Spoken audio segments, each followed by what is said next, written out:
Welcome to Fourth and Frames. I'm Chris Battistell with my co-host Rhett Manuel. Week 4 is done. Tonight we will be breaking down our bussin', discussing, and mid players for Week 5, our panic button players and ring the alarm, and our frame it flex players heading into the fantasy football week. Let's get it popping.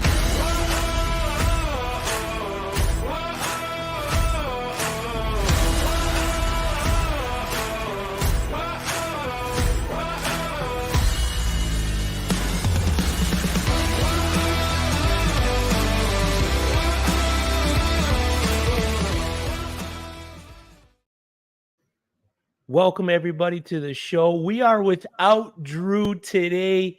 He is getting his legs lengthened, but that's all right. It's me and Rhett. Rhett, how was your Week 4 fantasy football week? How was your Scott Fishbowl Week 4? How's everything been going for you through the first quarter? Man, actually feeling pretty good right now. I don't think I'm below 500 anywhere this year in my 6 or 7 leagues. We got a couple 3-1s in there, 5-3 in the Scott Fish Bowl, actually undefeated in Warrior Bowl at 4-0. Made some nice calls, got a couple shares of Sam Laporta that are working out really well. Just a lot of things that are going well that I'm all waiting to crash down at any given moment. But for now, we're sitting pretty and we're loving it, making big trades, trying to win some rings and have a good time with it. How about yourself? Yeah, it's been a pretty fun season so far. Some tough situations with injuries, but Scott Fishbowl, I'm rolling, leading the division 7-1. Pretty consistent squad there. But now we're heading into the bye week season of fantasy football. Now we're gonna know who the real contenders are, put up against some of the pretenders in your league. But Rhett, I gotta ask. Teams that are 0-4, teams that are 1-3, probably maybe only 1 to 2 games out of the playoff spot. Do you got any tips for these managers in these situations? Well, I'm going to say this. If you're 1-3 right now, I've actually completed a deal with somebody this week in a dynasty league. And what they did was they decided that they wanted to kind of retool that wide receiver room and set them up for the future while also being competitive this year. They got a pretty good package out of me out of that because I was also lacking in the RB room. So what I'm going to say is this. If you have a place where you're deep and you're 1-3 somewhere or maybe 0-4, what I would try to do is maybe take some of that depth and supplement your roster elsewhere. And if you're 1-3 or 0-4, this is probably a good a time as any to just say to hell with what you did in the draft and try to shake things up and make some trades because you can't do any worse at this point if you're 0-4. So you might as well make some trades, make it interesting, and try to dig your way out of that hole using those trades, maybe finding a waiver wire deep cut somewhere. Pay attention to those injuries as well because, you might have a guy who's going to have an unexpected role like a Jaleel McLaughlin this week who could potentially get you some points where you weren't expecting previously. Now, if you are in a situation like that where you're 1-3, where you're 0-4, are you more likely to put in guys that could be potential booms for the week, trying to chase those points, trying to cash in some wins? Or are you a stick to the process, play the studs no matter what, and then look for the matchups with your flex? I'm probably a little bit more prone at that point to try to look for those upside guys just to kind of just get some points where you haven't had them previously. I mean, and like I just said, at this point you are in the hole. You need to change some things up. You need to try something a little bit different. A few weeks back, you had a very good example where, the San Diego Chargers, Los Angeles Chargers, excuse me. I've called them San Diego all these years. I'm not backing down now. It's still Twitter. We don't call it X. We can still call it Twitter. We can still call it San Diego Chargers. Yeah, a couple weeks back anyway, everybody was like, Austin Eckler is out. Josh Kelly. Yeah. What happened? The Chargers went 40 for 47 through the air, and everybody in the air ate on that day.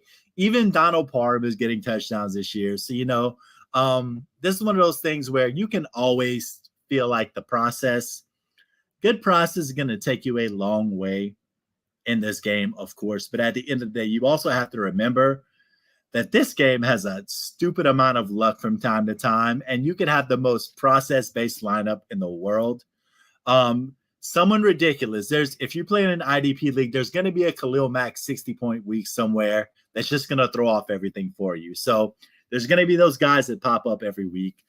You got to hope that one of those weeks, you start that guy, and maybe he's the guy that pops off. The Devon Achane a couple weeks ago, where he has 4 touchdowns, while Mostert also has 4 touchdowns. I mean, those weeks are going to happen. So you have to hope you can find them within your lineup. Yep. It's still early in the season. Stay the course. Some great advice there from Rhett.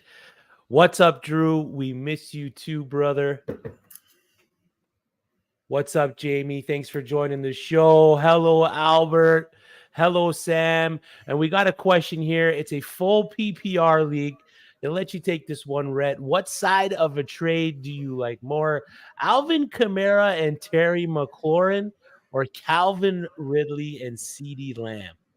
I think you have to go on the Ridley CeeDee Lamb side of things. I know Christian Kirk has been pretty good this year, and he's had some pretty good weeks as well. But CeeDee Lamb is the guy in that passing game. I know we're getting some Jake Ferguson love. He's having a nice season. But that is still a CeeDee Lamb-based passing offense.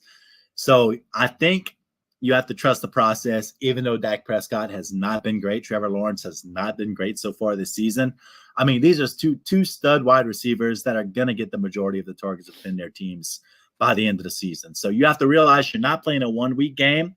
You're playing a season-long game. So, those weeks where CeeDee Lamb has 3 for 31, you have to realize that there's going to be 5 more 6 for 78s coming. And, there's going to be 8 for 130 somewhere in there. So in that situation, you have to trust that. I do understand the full PPR with Kamara. I know he had 13 receptions last week. Mm-hmm. That is a big part of it. But once again, if you're going to take the totality of the package, I prefer side B. I know Kamara's probably going to catch a lot of balls, but it was 13 catches it was a really low amount of yards last week as well. I think it was 33 yards. 13. Yeah. So, I mean, yards, as a Saints fan, I'm saying this probably with a little too much of the poo-poo colored glasses on right now. I personally can't trust that offense to do what it needs to do, even if Kamara's getting 13 catches a week. So I would gravitate towards side B in that situation. Yeah, and the way the question is structured, what side do you like more? We like the Ridley and CeeDee side more, obviously, but if I could see a situation where you're going to like that Kamara and McLaurin side, McLaurin's still a stud for the Washington Commanders. He's still the guy that's going to demand 6 to 8 targets a game on a weekly basis. And then if you need help in the running back spot, Alvin Kamara's there for you. And like Rhett just talked about, he had the high target, high reception amount his first game back. And we should see more of the same out of Alvin Kamara and that Saints offense moving forward. But thanks for the question. All right, that's the first part of it. Let's get into some of the injury news heading into week 5.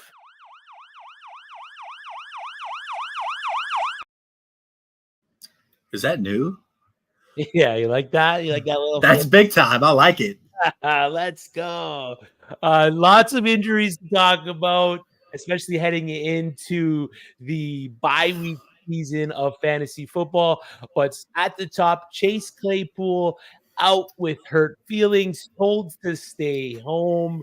I don't see a situation where he plays for the Chicago Bears anymore, but he may be worth a stash if you got a deep bench. With the possibility that, there was a report that came out that the Kansas City Chiefs were calling the Chicago Bears about Chase Claypool. Oh, my. Yeah, exactly. Oh, my. Even then, I still don't think I would touch him because really what wide receiver for the Chiefs right now is a stud for fantasy football. You just can't predict which wide receiver it's going to be on a weekly basis. So, and also it just feels like Andy Reid is kind of just trying to find his island of misfit toys. He's like, Kadarius Toney, can he do it? Chase Claypool, can he do it? Justin Ross, he was good in college. And none of it has seemed to. It's a Kelsey offense. So just nobody wants to play with a Claypool in the box. Zay Jones limited at practice with the knee. Josh Allen also limited with the shoulder injury. Miles Sanders limited practice today with the groin injury. Amon-Ra St. Brown did not practice with an abdomen injury. Something to keep an eye on as we head into the weekend. Kenny Pickett had the bone bruise. There was some speculation that he wasn't going to play for a couple weeks, but is now looking trending towards playing this weekend. Pat Fryermuth hamstring did not practice, looking to miss a couple weeks there. Damian Pierce limited practice with the knee injury. Saquon Barkley was noted to be back at practice, as well as Jonathan Taylor and Cooper Kupp. Treylon Burks did not practice with a knee injury. T. Higgins in concussion protocol did not practice. Kyron Williams did not practice with a hip injury. Javonte Williams did not practice with a quad injury, and Deebo Samuel logged a limited practice with a knee injury. Rhett, another week of waivers, another top ad running back heading into week 5 with the news of Javonte Williams not practicing for the Denver Broncos. Did you get your hands on any of Jaleel McLaughlin? No, I tried. Like I really and truly tried. But as it turns out, um, you see all these articles online from all of our cohorts in the fantasy space that they're like, you should be bidding 10% of your fab on such and such a player. And I'm never, ever that dude to be ballsy enough to do that. So I was over here, in my little fabs. I'm trying to, get away with minimum bids and it just not working out. So, I'm still a little too conservative of a fantasy player in that regard because I'm like, what if I need it later? What if somebody drops this guy and they pop off? Like, what if there's an A chain that pops up and I need that guy? Like, I don't think Jaleel McLaughlin is a long-term solution. So I'm not putting long-term fab on a guy like that. Yep. And that's fair. That's fair advice right there. He's probably going to be a 1 to 2 week asset for you for the fantasy football season, and then he's sitting on your bench just in case Javonte Williams or Samaje Perine go down again. So I was fortunate enough to own quite a bit of Jaleel McLaughlin before the big waiver push. So I was lucky enough to sit on my wallet this week and not have to fork over some of those fab dollars to try to pick up one of these white hot waiver ads.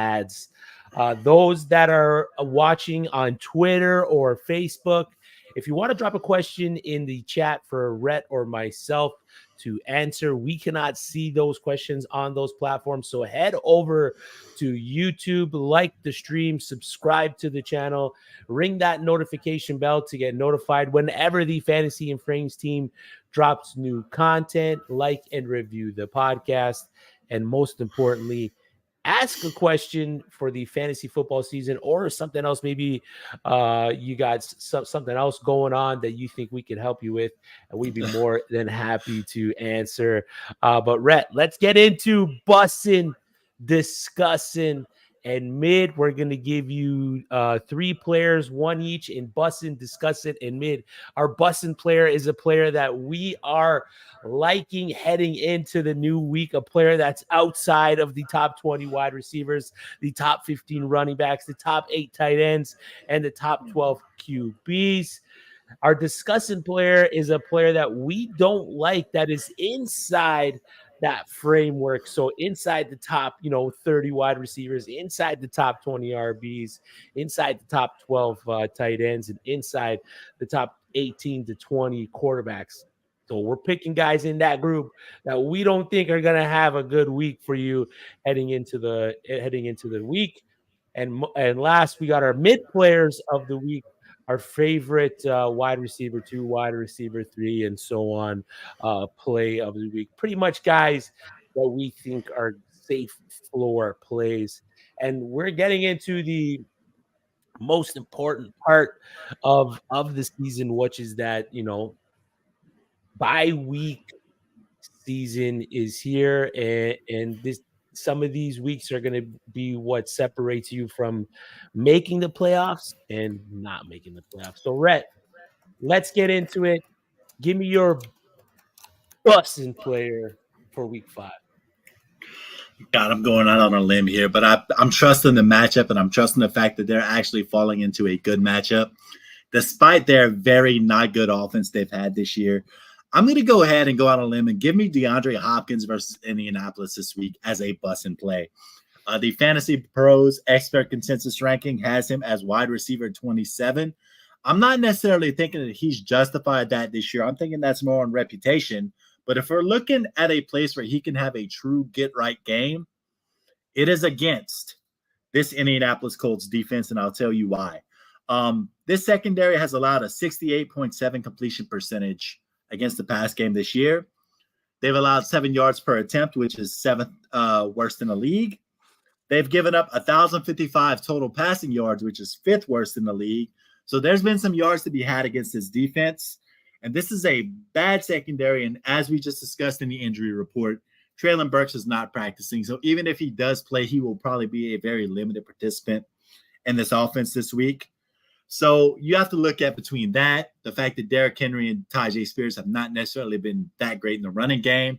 You have a potential spot this week where Hopkins can pop off. And I get it. The Tennessee Titans have been a bad offense.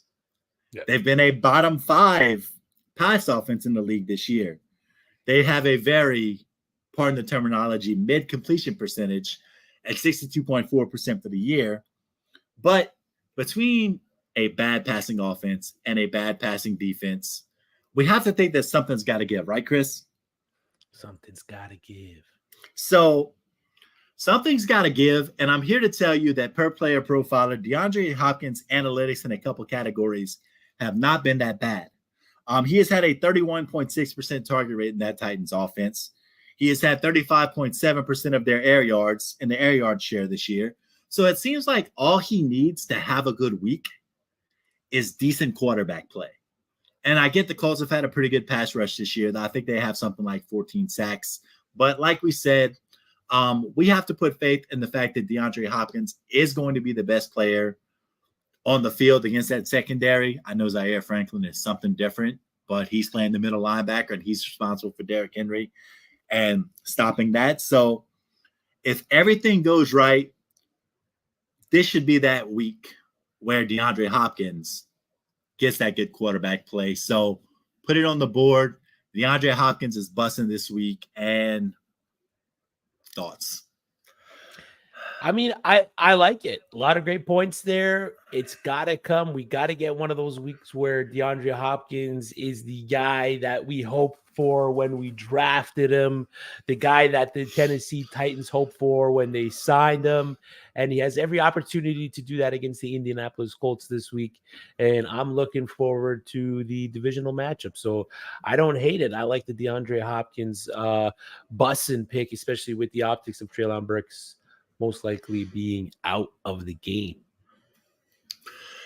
Yeah, and I'm just going to look at it this way as well, because we've talked about this passing game, and there was a lot of hype surrounding Chig heading into the season. Like I was all in on drafting Chig, and it was significant. And now we're a month into the year, and that hasn't really happened yet.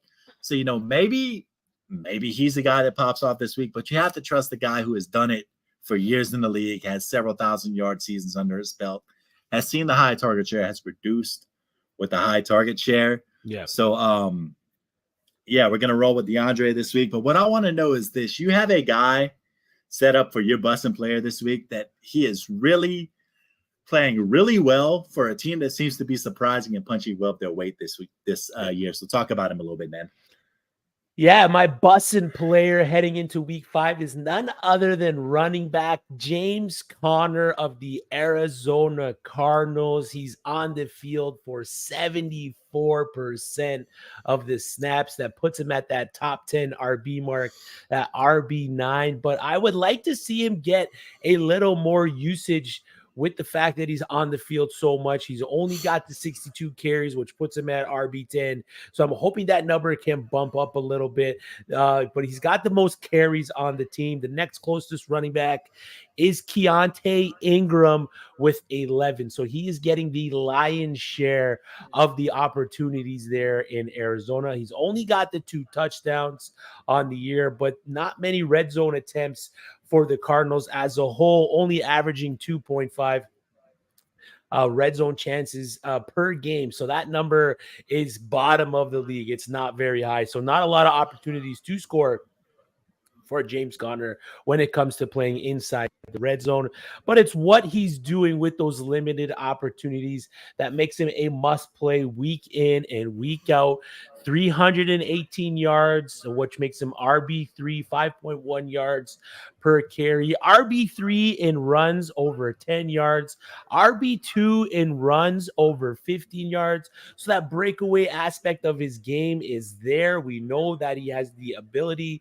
That shows us that he has the ability to break off those big plays. So not only is he getting a decent amount of volume, it's the fact that he has the chance, the opportunity, he has the ability to go off for plays that are over 15 yards when he does touch the ball. And he's got 202 yards after contact, which makes him RB5. With that breakaway number, with him being RB2 with runs over 15 yards, Rhett, you think you can take a stab and guess who is the RB1?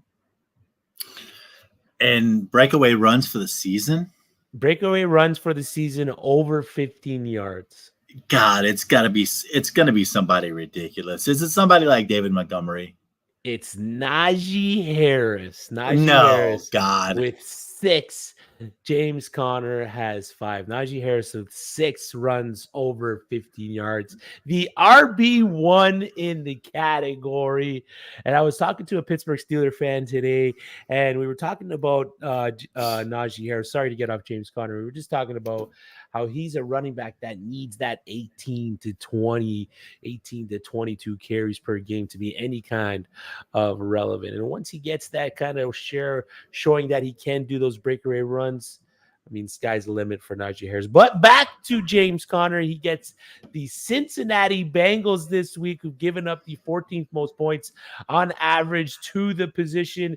2 of the 4 running backs that have faced the Cincinnati Bengals with a high carry number, something that James Conner has, averaged 114 yards per game. So that's a big day for James Conner. The Cincinnati Bengals have allowed the 2nd most rush yards to the position on average at 157 per game. The only other team worse than them is the Denver Broncos, running backs are averaging 176 yards per game. So Breece Hall is expected to go off this week against the Denver Broncos, and James Conner is expected to do big things against the Bengals. And when you take a step back and really look at the situation of the game, the Arizona Cardinals are playing with nothing to lose, and the Cincinnati Bengals have absolutely everything to lose this week. So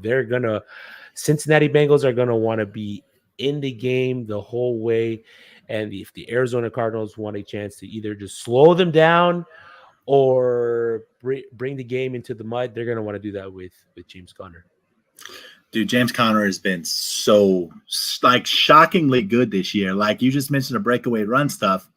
And in my mind, I think of James Conner as a plotter, right? Like he's just kind of been a guy that for all these years, he's kind of been a between the tackles guy, catch a pass here and there. Like you don't think of him as being this guy who is going to open it up for you, but he's averaging 5 yards a carry this season.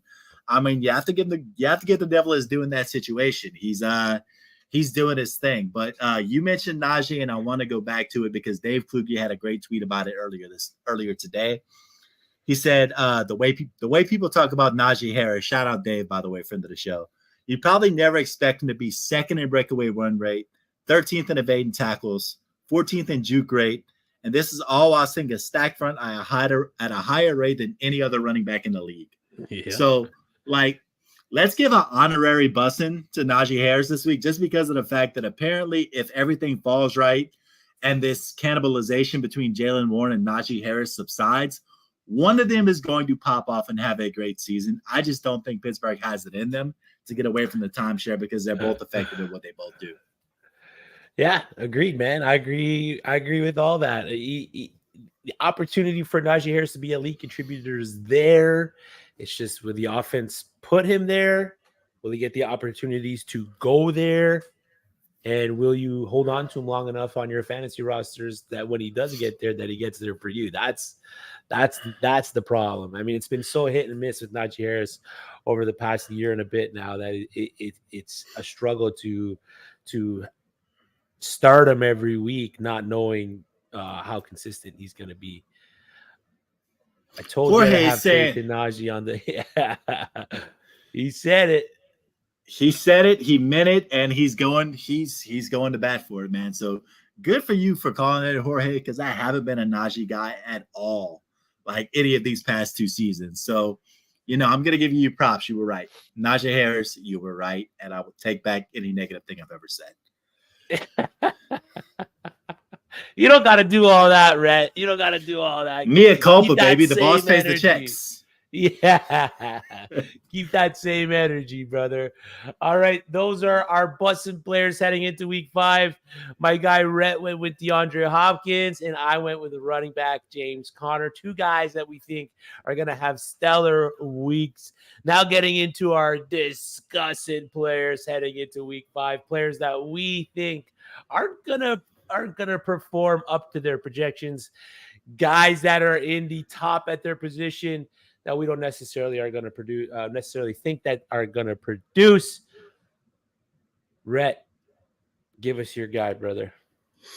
All right. I'm once again gonna try to get back in the boss's good graces because he's such a big Brandon Ayuk guy, and I'm gonna go with Deebo Samuel against the Dallas Cowboys this week.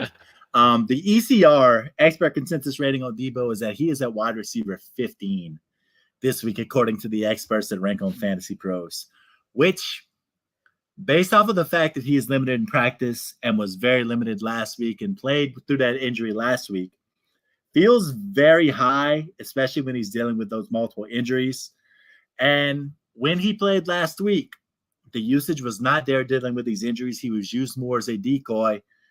No targets, which meant no receptions, and 3 carries for 6 yards. Now, I get Christian McCaffrey had one of the games of his life last week, like probably one of the better games we'll ever see McCaffrey have in his career. But this is Deebo Samuel. Like, he is one of these guys that we expect to be a pretty big playmaker and have a role in the offense no matter what. So that coupled with the injury, coupled with the fact that Brock Purdy to Brandon Ayuk appears to be a very real connection. And they're playing a Dallas offense this week in terms of passing game that has given up only 148 passing yards per game this season and has already accumulated 7 interceptions so far this year. So that just tells me a lot about the fact that Dallas, even without Trayvon Diggs, still is very much going to be a stellar pass defense that is not going to be easy to deal with. You got Micah Parsons that is potentially going to give Brock Purdy some issues in the rush game. Like, there are a lot of things going on that tell me that the 49ers could be in for it based off of their expectations. Somewhat of rough sledding this week. Now, for the 49ers, that still may mean 20-something points as a team overall, but we should expect something of a step down this week. Well, with all that said, it's hard for me to see the path for a banged-up Deebo Samuel. With CMC being so far in his bag this year and Brandon Ayuk emerging, Deebo Samuel finishing a wide receiver for the week, even being ranked wide receiver 15 this week, according to the experts on Fantasy Pros, it's hard for me to see that. It's hard for me to see him finishing that high. Therefore, I have to say he's a disgusting pick this week.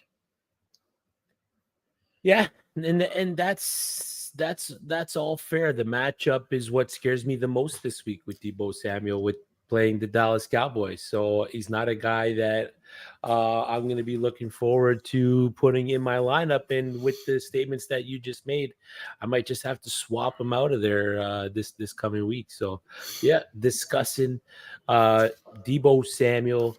For me, this one hurts a little bit Rhett, because we got no Drew here, so this is an all Saints show. We can talk all the Saints stuff we want. Yes, it was pass interference, and they should have called it against the Rams.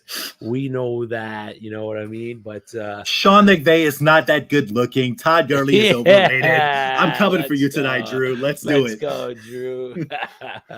But this one's tough considering the circumstances. But for me, it's Chris Olave of the New Orleans Saints. And it pretty much boils down to Derek Carr and his bum shoulder. If you look at last week, his average depth of target was only 7.4 yards. He was not getting the ball downfield at all. And against a team like the New England Patriots, who are only allowing an average of 196 pass yards on the season, I'm not looking for this game to be a shootout. And the New Orleans games this year haven't been a shootout really at all. Christian Gonzalez I think he's out this week. It's been reported that he's out for the New England Patriots, but I'm looking for something the same with Derek Carr this week, just looking to dump it down, not looking to get the ball up in the air. And then if you look at the wide receivers that have played the Patriots, they have guys like A.J. Brown, Devonta Smith, no 100-yard wide receiver. Tyreek Hill, Jalen Waddle, no 100-yard wide receiver. Garrett Wilson, no 100-yard wide receiver. CeeDee Lamb, Michael Gallup, when they played the Cowboys, no 100-yard wide receiver. The highest yardage wide receiver that's played against the Patriots this year so far has been Jalen Waddle with 86. So wide receivers haven't been dominant against the New England Patriots this year. And for me, that warrants, if I'm, maybe I got DeAndre Hopkins and I got Chris Olave, I'm 1-3. I'm 0-4. I will try to want to, circle my season, get it right back on track. And I see that, Chris Olave, yes, the name value is there for Chris Olave. Yes, the opportunity for Chris Olave is there for him to put up big numbers. But, you made great points with DeAndre Hopkins. I might be more confident plugging in DeAndre Hopkins there than plugging in a guy whose quarterback just could not get him the ball last week either. The 6 targets, 1 reception. Chris Olave was useless. We saw Alvin Kamara get the 13 receptions, getting all the targets last game. So for me, just based on the matchup and the quarterback situation for the New Orleans Saints, Chris Olave is my disgusting player heading into week 5. Any thoughts there, Rhett? All excellent points, but the thing I think you're missing the most that makes the Chris Olave thing most alarming is you mentioned 6 targets, you mentioned 1 catch. I believe that 1 catch was for 4 yards. Yeah. Which tells you exactly where, number one, Derek Carr's shoulder is right now. He's not 100%.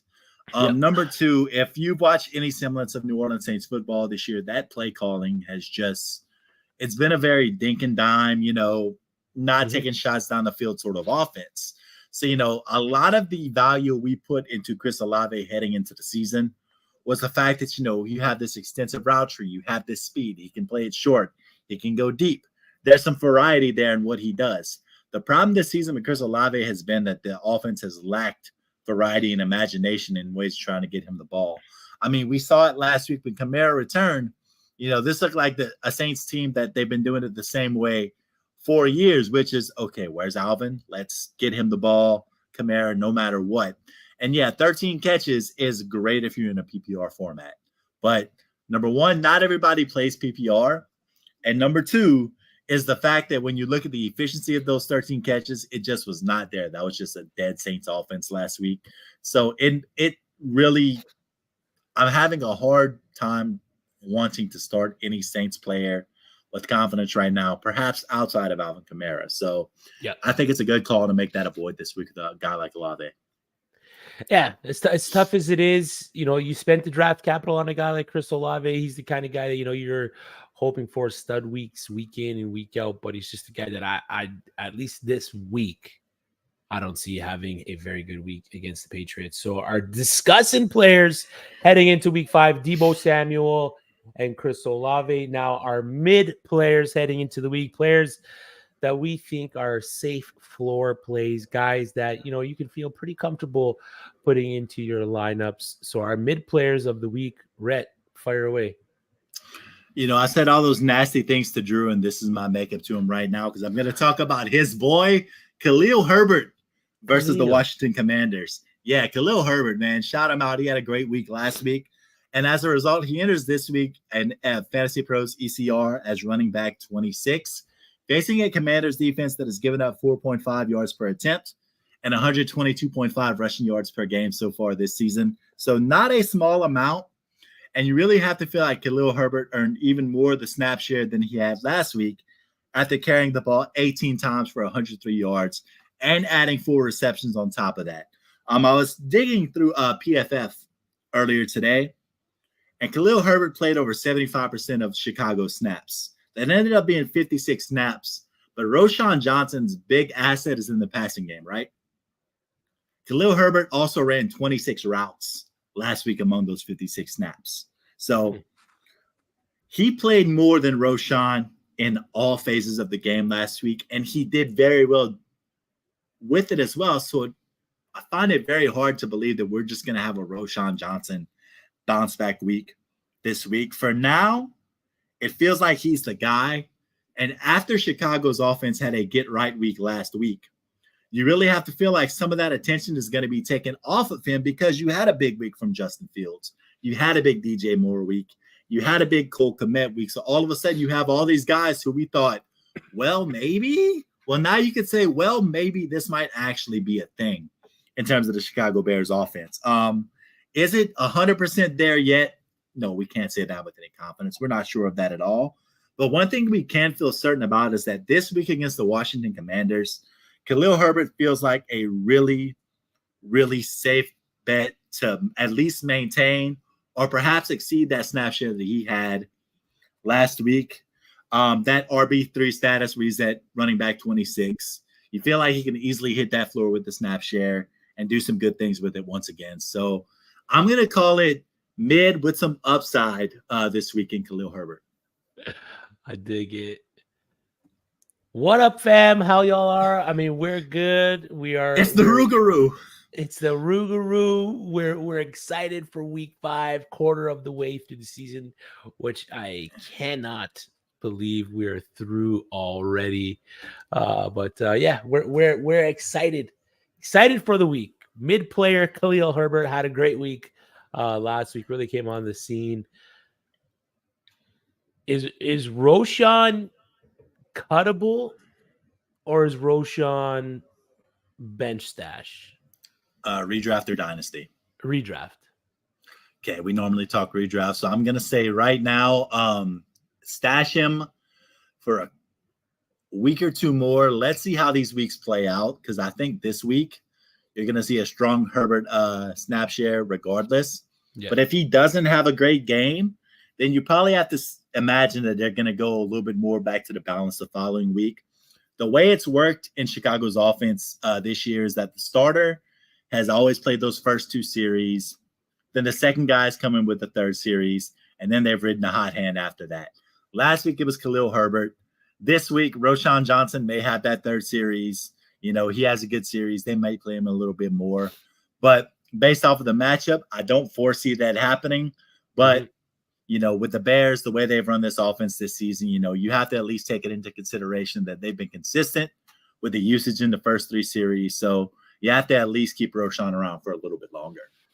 Yeah, or maybe even trade him to the Khalil Herbert owner. Maybe try to get a secondary tight end if the other guys got him to cover for bye weeks. You know, maybe go grab that wide receiver 3-4 that you like, that's sitting on your opponent's bench that has Khalil Herbert, and you can move Roschon there. So mid player of the week for Rhett, Khalil Herbert. For me, it's Zach Ertz, tight end for the Arizona Cardinals. Yes, Two Arizona Cardinals for me this week, with James Conner being my bussin and Zach Ertz being my mid. But Zach Ertz, again, as mid gets in terms of tight ends. 30 targets, 20 receptions.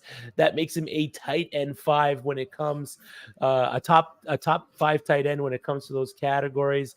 24.8% target share, which he's tight end 1.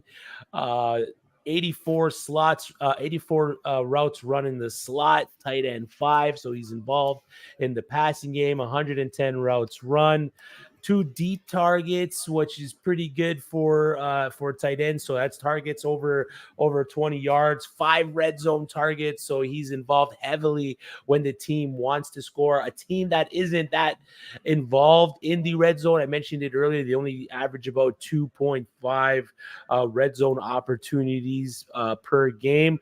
But Zach Ertz has been just quietly having consistent weeks, week in and week out. Week 1, 8.1 fantasy points. Week 2, 11.6. Week 3 against Dallas, but Dallas has been pretty decent against the tight ends as it is.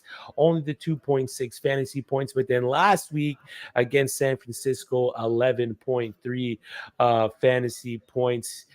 Two red zone opportunities on 2 targets last week versus the San Francisco 49ers. Now this week, he gets the Cincinnati Bengals, who have been pretty bad, or they've been pretty average, I guess you could say, against the tight ends. They faced some pretty good ones. The David Njoku, Mark Andrews had the touchdown for the Baltimore Ravens in week 2. Tight ends versus the Bengals are averaging about 5 receptions, 55 yards, and a touchdown on the year. So a pretty decent matchup for tight ends. Tight ends against the Bengals are the third, or sorry, the Bengals have allowed the third most points to the position on the year. So a pretty solid spot to start Zach Ertz. He does have Trey McBride there sharing the field with him, but as of right now, Zach Ertz is the player to own in that tight end room for the Arizona Cardinals, and those numbers right there show why he's as mid as it gets. He's going to consistently hit that floor for you, and a matchup against the Bengals is a sweet spot for him. So start Zach Ertz, start Khalil Herbert. Be cautious with Chris Olave and Deebo Samuel. Those are our discussing players of the week. And our bussin' players of the week are DeAndre Hopkins and James Conner. We got a question from Drew in the chat. Drewski. Let's see what it is. Drew might not be there tonight, but I still need your help, even if Rhett has awful McVay takes. Got a gross one tonight.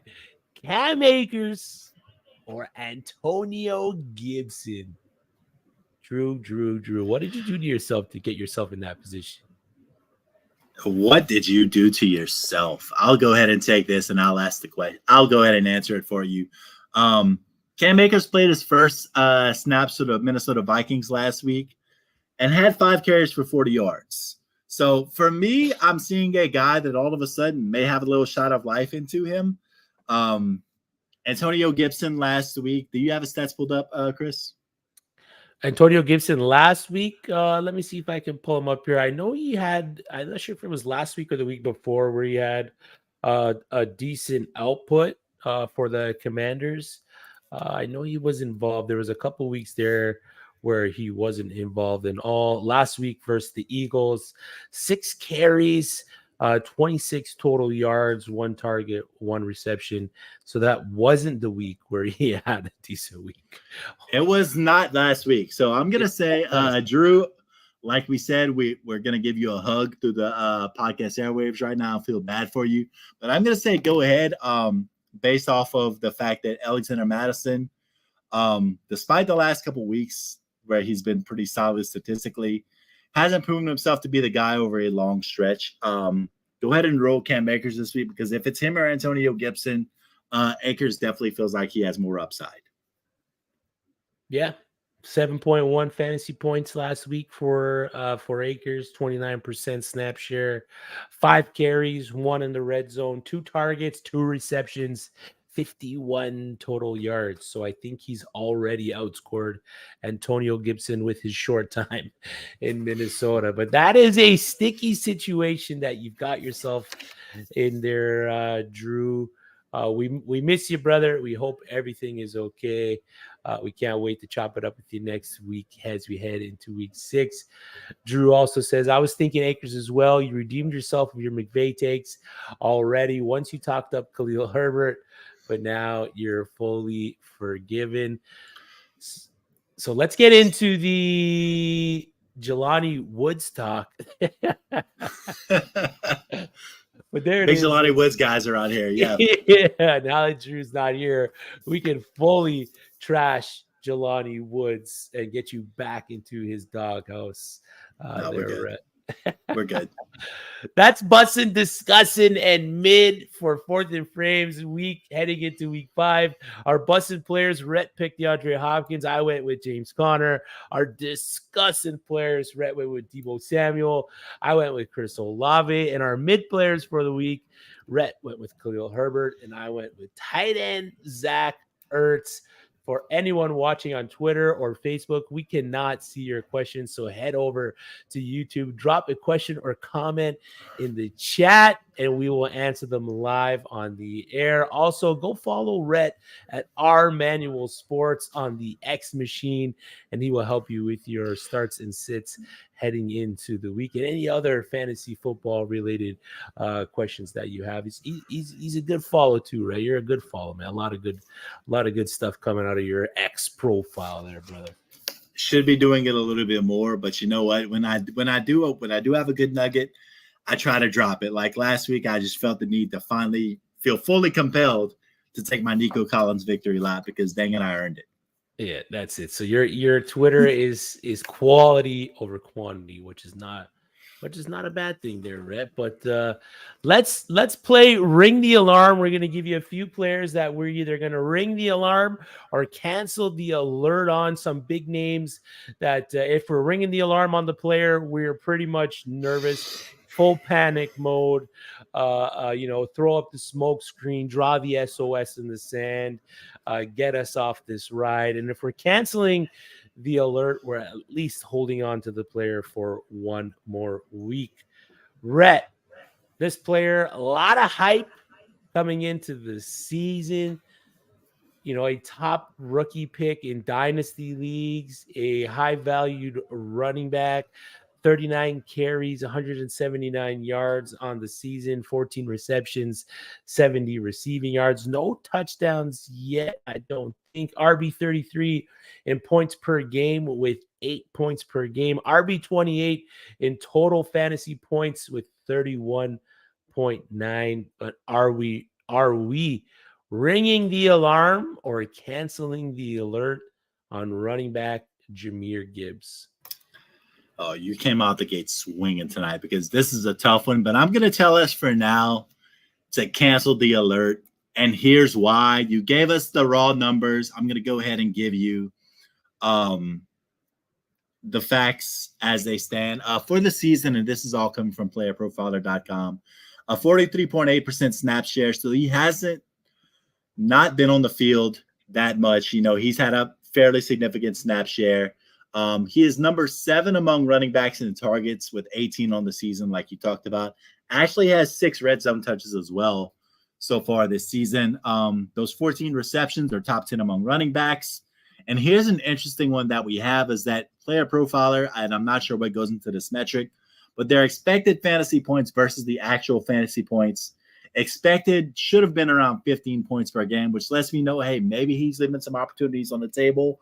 Maybe he's not being used the way he should, but something is going on there where we are not quite getting what we need out of him, which also tells us that there may be more to come from Jahmyr Gibbs this season. There's a 20.8% juke rate with him, 11 evaded tackles, a 7.7% breakaway run rate, which is also top 10. And this is a lot of ways to very long way of saying that he's also been doing this fairly efficiently, except for the fact, and this is why we may be asking if we're even going to ring the alarm, is that he's had carries 61.5% of the time against a light front, and yet he's had 10 stuffed runs on the season. So these are things where we're like, is he ready to go between the tackles yet? I don't think so. But you have to hope, and maybe I'm just talking myself into this, but Dan Campbell has to see the fact that he has a true weapon in the passing game in Jahmyr Gibbs with 14 catches and 18 targets. Like, you have to think that there's going to be one of these weeks where they are behind. There is a game script coming where Jahmyr Gibbs is going to get a lot of work, going to get a lot of work in the pass game and just pop off. So for now, I'm going to say cancel the alert. Hold on to him for a couple more weeks, see what happens, but proceed with caution. Yeah, that's fair. I'm fine with that. Jahmyr Gibbs is not a guy that you're going to drop for somebody else. Worst case, you're stashing him on your bench and you're waiting for the prime opportunity, or you're waiting for the Detroit Lions to actually figure out how to use him properly to plug him back into your lineup. But yeah, I'm fine with not canceling the alert on Jahmyr Gibbs. The next player was a high valued player at his position coming into the year, but as of right now has been pretty dormant. 11 receptions, 121 yards on the season, tight end 41 in points per game, 4.3, tight end 29 in total fantasy points at 17.2, which is just disgusting. But Rhett, let's me and you talk about this player. Ring the alarm or cancel the alert on Kyle Pitts. It's got to be ring the alarm. Yeah, it's ring the alarm as loud as you can. And it's not so much Kyle Pitts, it's the offense as a whole, because if you look at what Kyle Pitts has been doing, 82 snaps in the slot, 124 routes run, 100% route participation.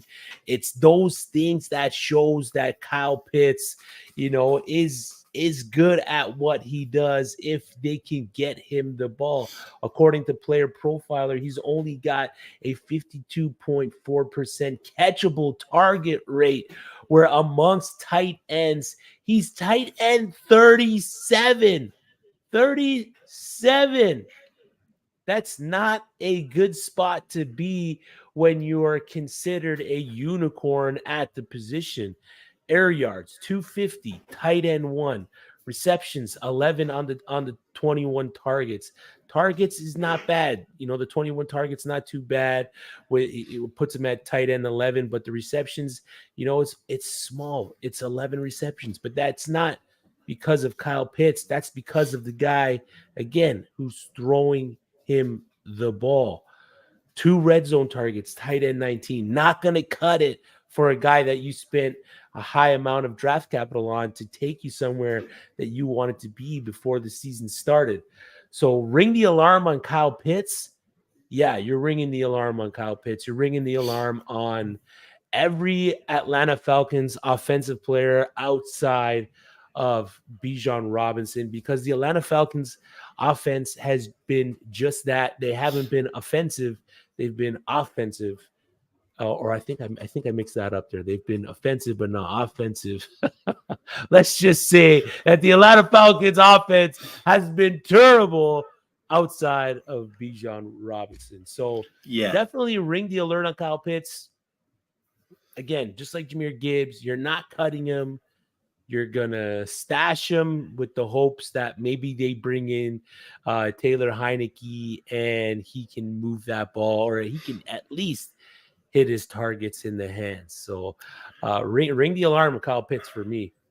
Yeah, I agree. And I made all kind of notes on this, and I'm going to, I agree. Desmond Ridder has been bad. Bijan Robinson is that dude. Yet somehow we're still buying into the Kyle Pitts machine. He's tied in 12 in the expert consensus rankings this year on Fantasy Pros, despite the fact that he hasn't had a finish above tight end 17 so far this season.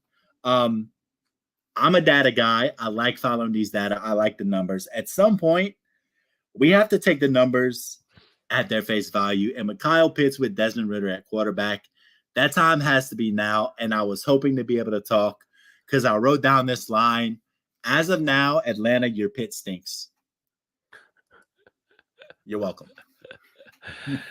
And that's it for the show today. We hope everyone who's watching had a good time.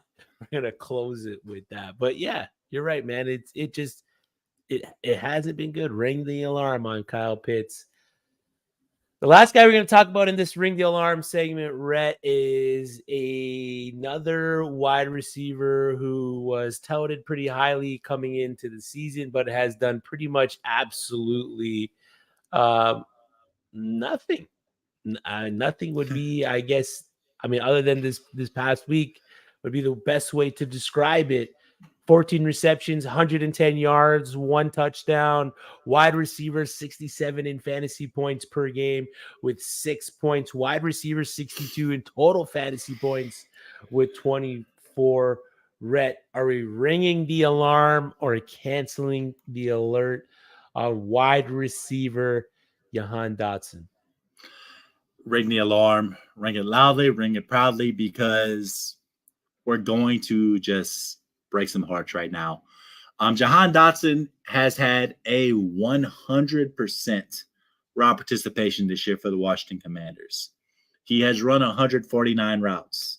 He has run 109 routes out of the slot. He's had an 85% snap share. And all this has equated to a 16.8% target rate and a sub 20% target share for the season.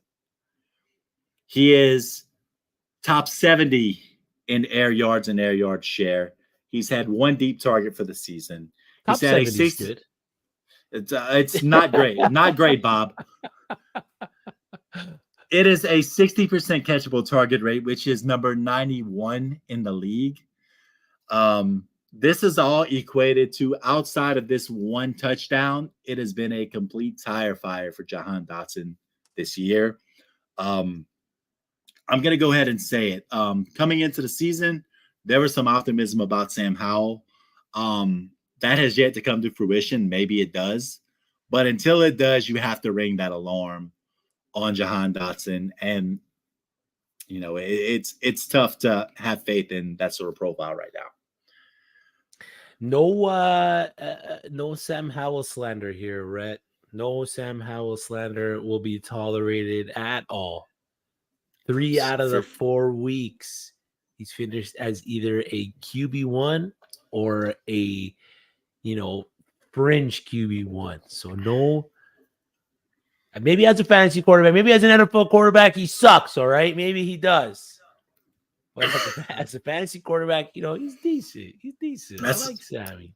Those are mind-blowing stats you just dropped right there. And that might be the best nugget we get all night out of this. Because if you would have just given me the Jahan Dotson profile alone, I would have said whoever's throwing him the ball has been an absolute tire fire. But fantasy-wise, I guess not.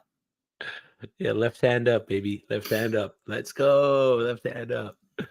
Those are our ring the alarm or cancel the alert players heading into week 5. We are canceling the alert on Jahmyr Gibbs. Yes, Jorge. See, I can beat the brown noser too, Rhett. I can get in his good books too.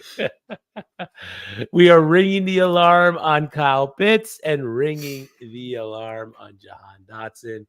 We are almost done here, but before we let you go, our Frame It favorite flex plays of the week. We got 2 QBs ready to come at you. We've already got 2 Arizona Cardinals in our bussin' and mid picks heading into week 5. So, Rhett, your brother with the matching hairstyle is your Frame It player of week 5. Let's hear it. Man, I'm just here to tell you, I was doing this research, and guys, we might have a Josh Dobbs problem that is very real and very prevalent. Coming into the week, ECR has him as QB 18. He's emerging, but beginning of the season, he was like, everybody was like, big quarterback 32. Like, you don't want any of Josh Dobbs. Well, now this week, he's ranked above Dak Prescott and Russell Wilson. Baby, the movement is happening. Is Josh Dobbs good? Maybe he might be good. They didn't even have a jersey in the store. Now he does, so I'm so Now pumped they for him. got it. Let's go. Listen, the stats this season have been pretty darn good. He's had a 99.4 quarterback rating. Probably the best that he has is a 70.7% completion percentage. He's thrown for 4 touchdowns. He hasn't thrown an interception. He's added 141 rushing yards on the ground with a touchdown. He's been super solid. And then he has a struggling Cincinnati Bengals team this week. I've got a little bit of a hot take alert for you. Ready for this, Chris? Hit me with it. With Joe Burrow being hurt, there is a world where he's not the best quarterback on that field this week. Hey, there was a world where Patrick Mahomes wasn't the best quarterback on the field playing the Jets. So, yeah, it's 2023, man. Anything could happen. And I say that because so far this season, Josh Dobbs, after that atrocious week 1, has had 2 quarterback 1 finishes in the past 3 weeks. And I'm putting my name on it. There's going to be a third QB1 finish this week for Josh Dobbs. Ooh, let's go. Thinking about another 200-yard passing game with a touchdown, 40 yards rushing and another touchdown. That would put him solid in that QB1 territory. Josh Dobbs has been a fun story this season. I'm here for it, and I'm willing to put my name on it, frame it with Josh Dobbs. Yeah, I love it. Josh Dobbs, the third Arizona Cardinal that we are hyping up heading in to week 5. Josh Dobbs with some of the bye weeks that you may be having this week. Teams like Cleveland and the Chargers on bye. I mean, Josh Dobbs might be that quarterback that you want in your lineup with that matchup. Another quarterback that you might want in your lineup with a juicy matchup is Sam Howell, quarterback of the Washington Commanders, playing against the Bears. Quarterbacks playing against the Bears are averaging 25 fantasy points on the year. We saw Jordan Love go off for 28. Baker Mayfield went off for 19. Patrick Mahomes went off for 28. Russell Wilson, 27. So the opportunity for production is there for Sam Howell, a guy who has, he has weapons in the backfield. He has weapons in the wide receiver room. He has some decent tight ends working for him there. They got a great defense there in Washington. So I could see a situation where, they shut down the Chicago Bears early and then they don't ask too much of Sam Howell. But let's play football. Let Washington have as much fun beating up on the Chicago Bears as the rest of the league does. And let Sam Howell have a day. He's still got that rushing upside, 11 carries, which, isn't that great at the position QB 22 on the season. He's got the 1 rush TD. He's got some red zone carries underneath his belt already. 961 passing yards. That's a top 12 QB. 140 passing attempts. So the lots of opportunity for Sam Howell to have a great day for you this week, especially against the Chicago Bears, who, they're hurting. They're a hurting unit. Reports of Justin Fields sitting in his locker room with his equipment on about half an hour after all his teammates left. And it's things like that Chicago's going to come to play. Chicago's going to come to throw the ball, and Washington's going to be there to do the exact same. And Sam Howell's got the team that is allowing the second most points to the position on the year. So Sam Howell, Josh Dobbs, those are starts for us this week. Those are, dare I say it, sexy starts for us this week. Sam and Josh and Sam sounds like Disney show, but we're ready to plug them into our lineups. What a weird season. Who would have thought we'd be here, huh? 5 weeks into the Oh, yeah. season, talking about giving Josh Dobbs love, like Yeah. wondering if the Arizona Cardinals are even going to try to rush back Kyler Murray this year.